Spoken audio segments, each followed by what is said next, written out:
गुरु ब्रह्म महिमालेख, गुरु ब्रह्म महिमालेख।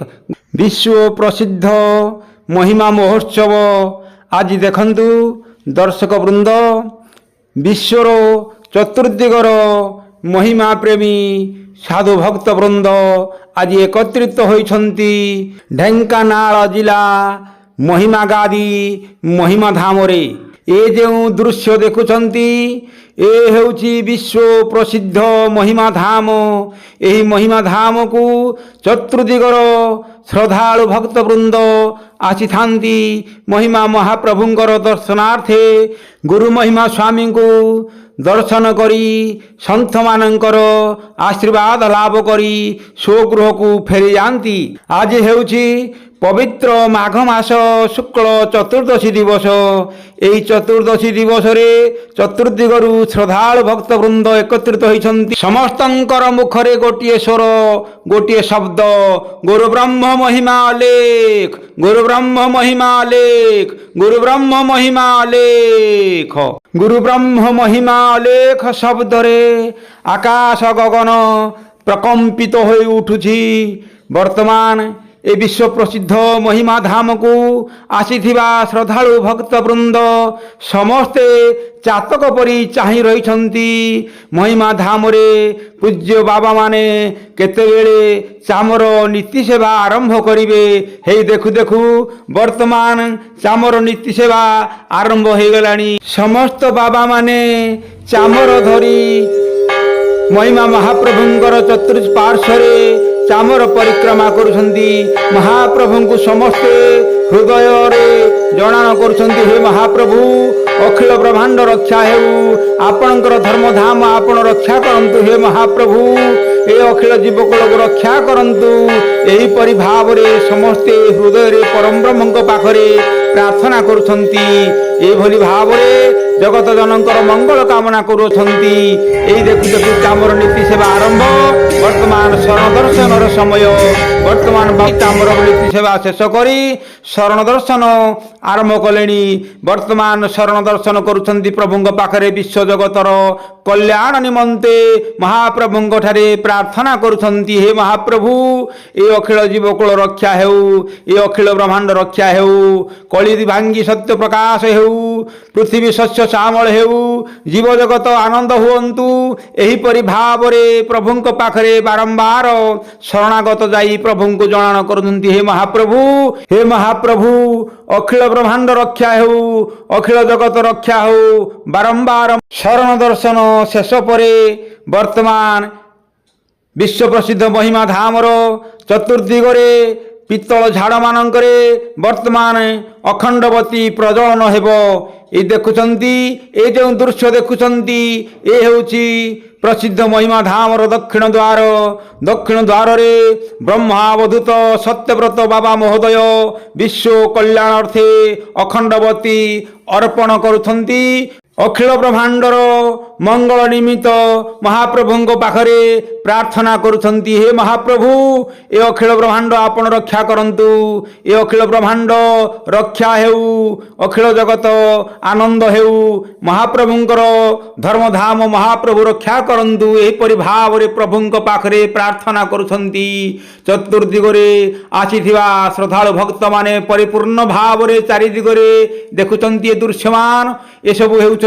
ए हेउची विश्व प्रसिद्ध महिमा धामर दृश्य। वर्तमान बाबा महोदय चतुर्दिगरु भक्त वृंद आनिथिबा घृत को ए अखंड झाड़े आहुति देवे प्रभुंक पाखरे जणाइबे। हे महाप्रभु जगत भक्तंकर मनस्कामना पूर्ण करंतु। अखिल ब्रह्मांड आपण रक्षा करंतु। हे महाप्रभु गुरुद्वारे जे जहा जणाउछि सेमानंकर जणाण बुझामणा हेउ। हे महाप्रभु दुखीजन मानंकर दुख निवारित होई शांति प्रतिष्ठित हेउ। एही परि भाव रे प्रभुंक पाखरे प्रार्थना करी घृत आहुति करिवे। ए देखंतु वर्तमान कोण अणुकोणरू आसीथिबा चतुर्दिगरु श्रद्धालु भक्त माने चातक परी चाहि रहिछंती। विश्व प्रसिद्ध ମହିମା ଧାମରେ ଅଖଣ୍ଡ ଝାଡ଼ ପ୍ରଜ୍ୱଳନ ହେବ। ଅଖଣ୍ଡ ଝାଡ଼କୁ ଦର୍ଶନ କଲେ ମନର ପାପ ସମସ୍ତ ନିବାରିତ ହେବ। ଏହି ଭରସା, ଏହି ଆଶା, ଏହି ବିଶ୍ୱାସ ସମସ୍ତଙ୍କ ହୃଦୟରେ ବସା ବାନ୍ଧି ରହିଅଛି।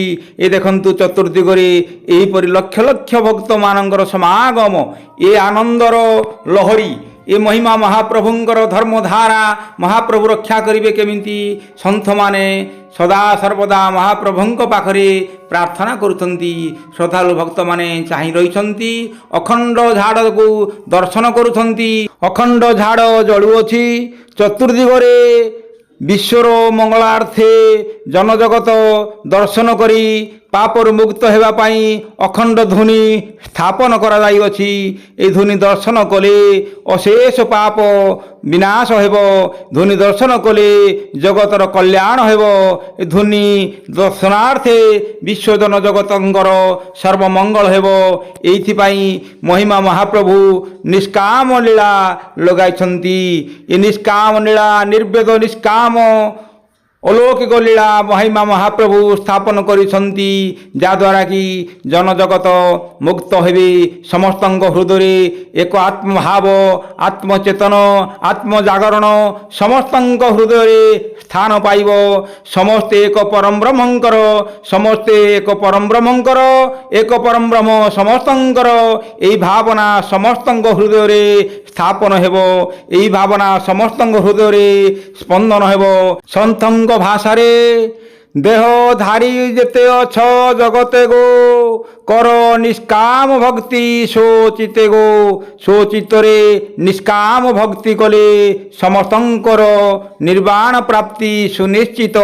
एक ब्रह्मरु समस्ते दात, एक ब्रह्म समस्तंकर, समस्ते एक ब्रह्मंकर। एणु समस्ते एक अखंड ब्रह्म को समस्ते विश्वास करंतु, समस्ते एक ब्रह्मरे शरण जातु, समस्ते एक ब्रह्म को स्मरण करंतु, एक ब्रह्म को चिंतन करंतु। एक स्वर एक ब्रह्म एकाक्षर पादर लक्ष्य रखी एक ब्रह्मरे शरण जातु। ये समस्तंकर धर्म मानव धर्म। ये मानव धर्म हेउची महिमा धर्म। महिमा धर्म कहिले मानव धर्म। ये मानव धर्म हेउची महिमा धर्म। आहुरी मध्य सन्थ कहिले दुई पाद न मिसाई एक पाद धर धर शून्य मंदिर विहार। शून्य मंदिर जी विहार करुछंती से हेउछंती एक आत्मा। समस्त हृदय होची शून्य मंदिर। से हृदय शून्य मंदिर रे एक आत्मा परमेश्वर परम ब्रह्म हेउछंती एक ईश्वर ठाकुर। से ठाकुरंकर आज अलौकिक लीला महिमा लीला महिमा महोत्सव। ये जो ध्वनि दर्शन करुछंती, ए ध्वनि दर्शन कले अशेष जन्मर प्राप्त करु मुक्त हेबे। अखंड ध्वनि की दर्शन कले मानव जन्म सफल हेबो, मानव जन्म धन्य हेबो। दुर्लभ जन्म रे दर्शन कले दुर्लभ जन्म धन्य हेबो। दुर्लभ जन्म रे थरे दर्शन कर, पिंड प्राण काल काल नुहई चिर। एहीपरि स्वदेह रे आउ कि मिलिब थरे, माला गंथि बांधि रख हृदय हार। दुर्लभ जन्म रे थरे दर्शन कर। केडे सुंदर कथा, केते सुंदर भाव रे संत कहिसंती। हे जगत जन जगत पिता माता समस्ते से एक ब्रह्म रे शरण पशिबाकू समस्तंकु महाप्रभु निर्देश दैछंती। समस्तंकु से ब्रह्म रे लीन हेबा पाई मार्ग देखाइछंती।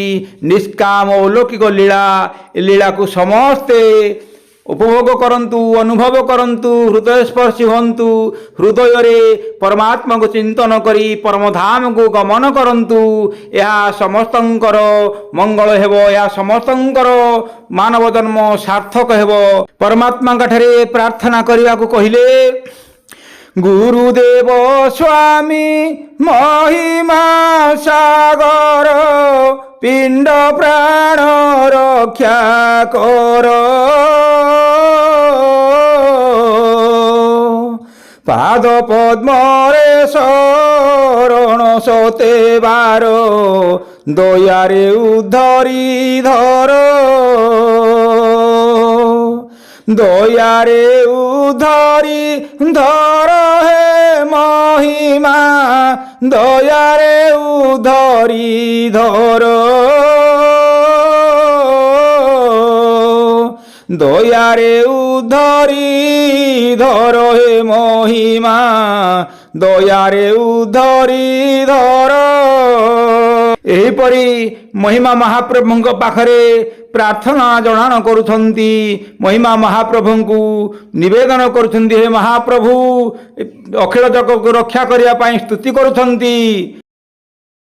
ଏହିପରି ପ୍ରଭୁଙ୍କ ପାଖରେ ପ୍ରାର୍ଥନା କରି ପ୍ରଭୁଙ୍କୁ କହୁଛନ୍ତି, ନାମ ଭଜ ନିରନ୍ତରେ, ଡର ଭୟ ନ କରି ମନରେ, ଭୟ ନ କରି ମନରେ, ଭଜ ନିରନ୍ତରେ, ଡର ଭୟ ନ କରି ମନରେ, ଆହା ନ କରି ମନରେ, ଭଜ ନିରନ୍ତରେ। ଭଜରେ ଶ୍ରୀ ଗୁରୁ ପାଦ ନ କରି ହେଳା ମନରେ, ନ କରି ହେଳା, ଅଣହେଳା କଲେ ନିଶ୍ଚେ ବୁଡ଼ିବ ଭେଳା। ଭଜରେ ଶ୍ରୀ ଗୁରୁ ପାଦ ନ କରି ହେଳା ମନରେ, ନ କରି ହେଳା, ଅଣହେଳା କଲେ ନିଶ୍ଚେ ବୁଡ଼ିବ ଭେଳା। ଏହିପରି ଭାବରେ ପ୍ରଭୁଙ୍କ ଦରବାରରେ ଜଗତ ଭକତ ସମସ୍ତେ ଏକ ସ୍ୱରରେ କହୁଛନ୍ତି, ଜଗତ ଭକତ ଜନ ଆସ ଲୋଡ଼ିବା ପ୍ରଭୁଙ୍କୁ, ଜଗତ ଭକତ ଜନ ଆସ ଲୋଡ଼ିବା ପ୍ରଭୁଙ୍କୁ, ଜଗତ ଭକତ ଜନ।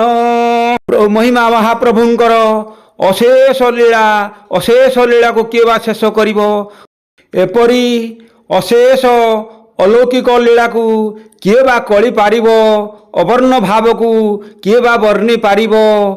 ସନ୍ଥ କବି ଭୀମ ଭୋଇଙ୍କ ହୃଦୟସ୍ପର୍ଶୀ ବାଣୀ, ପ୍ରାଣୀଙ୍କ ଆରତ ଦୁଃଖ ପ୍ରମିତ, ଦେଖୁ ଦେଖୁ କେବା ସହୁ,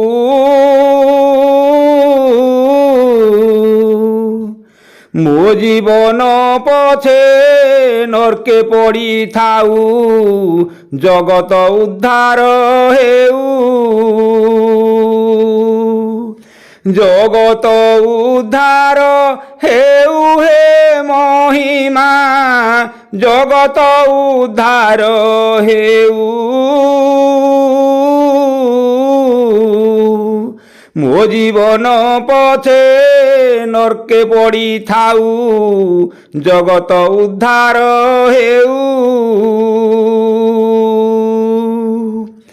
ଏଣୁ ଜଗତର ପ୍ରାଣୀମାନେ ଉଦ୍ଧାର ହେବା ପାଇଁ, ଏ ଭବ ସାଗର ପାପ ନର୍ଦ୍ଦମାରୁ ମୁକ୍ତ ହେବା ପାଇଁ ସ୍ୱୟଂ ସୃଷ୍ଟିକର୍ତ୍ତା ପରମ ବ୍ରହ୍ମ ପରମାତ୍ମା ଅଜନି ସମ୍ଭୂତ ଭାବେ ଅବତୀର୍ଣ୍ଣ ହୋଇ ଆଦ୍ୟ ସତ୍ୟ ସନାତନ ମହିମା ଧର୍ମକୁ ଜଗତ ଜନଙ୍କୁ ଚେତାଇ କହିଲେ, ହେ ଜଗତ ଭକତ ଜନ, ସମସ୍ତେ ଏକ ପରମ ବ୍ରହ୍ମଙ୍କୁ ସ୍ମରଣ କରନ୍ତୁ, ସମସ୍ତେ ଏକ ବ୍ରହ୍ମରେ ଶରଣ ପଶନ୍ତୁ, ସମସ୍ତେ ଏକ ଆତ୍ମ ଚିନ୍ତନ କରନ୍ତୁ, ଏକ ପରମାତ୍ମା ସମସ୍ତଙ୍କର, ସମସ୍ତେ ଏକ ପରମାତ୍ମାଙ୍କର, ଏକ ବ୍ରହ୍ମ ଦ୍ୱିତୀୟ ନାସ୍ତି, ବ୍ରହ୍ମ ସତ୍ୟ ଜଗତ ମିଥ୍ୟା, ଏହି ଭାବକୁ ସମସ୍ତେ ଗ୍ରହଣ କରି ଆତ୍ମାକୁ ଆତ୍ମା ଯେବେ ସ୍ମରେ, ପରମ ଆନନ୍ଦ ବିହରେ, ଆତ୍ମାକୁ ଚିନ୍ତନ କରି ପରମାତ୍ମାଙ୍କଠାରେ ଲୀନ ହେବାର ବ୍ୟବସ୍ଥା ମହାପ୍ରଭୁ ସମସ୍ତଙ୍କୁ ସଚେତନ କରାଇ ଅଛନ୍ତି। ଏଣୁ ସମସ୍ତେ ସେହି ପରମାତ୍ମାଙ୍କୁ ଚିନ୍ତନ କରି ପରମଧାମକୁ ଗମନ କରନ୍ତୁ। ଗୁରୁ ବ୍ରହ୍ମ ମହାମହିମା ଲେଖ, ପରମ ବ୍ରହ୍ମ ମହିମା ଲେଖ, ମହାବ୍ରହ୍ମ ମହିମା ଲେଖ ଲେଖ ଲେଖ।